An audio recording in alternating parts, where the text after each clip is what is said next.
A tree service just cut a tree on my house. Mark, what do I do? Will my insurance cover it?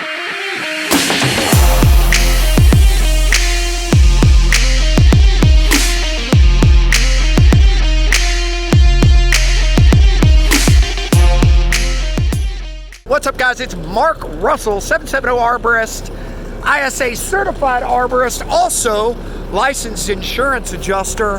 What is going on?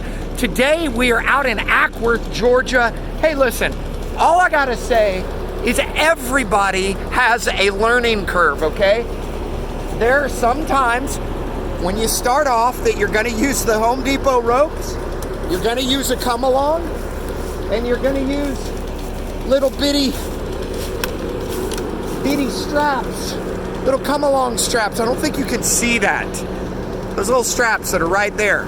Okay, so everybody starts somewhere. We're not gonna fault them for that, but your question is, if a tree service knocks a tree down on your house, how does that work?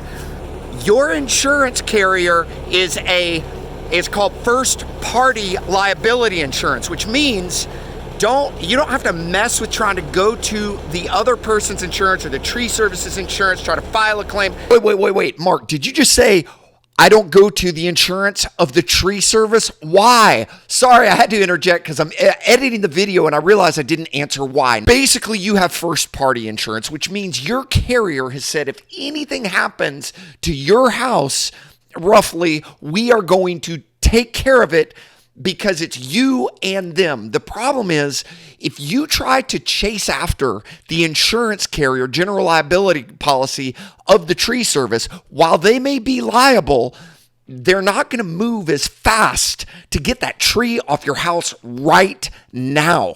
That's the reason why you don't necessarily go after them right off the bat. Now, if you want to come out of pocket, pay, and then try to get reimbursed, you can.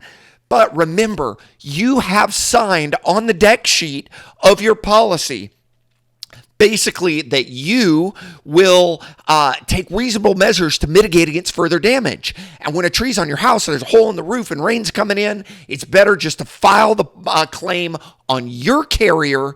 That's the why. Even though the tree service's liability will end up paying for it eventually if your carrier subrogates, which means get the money back because it was their fault.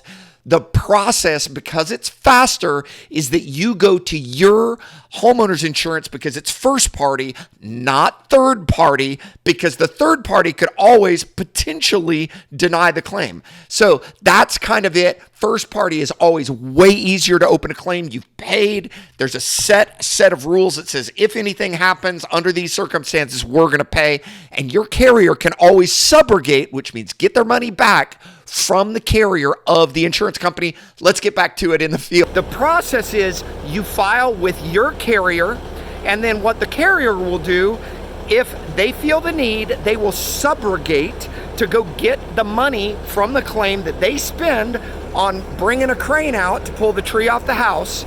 They will subrogate, and in most cases, if they get the money back, that'll also cover your deductible.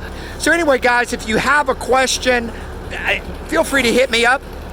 You can reach me directly at 770-766-8877. We work directly with your insurance carrier.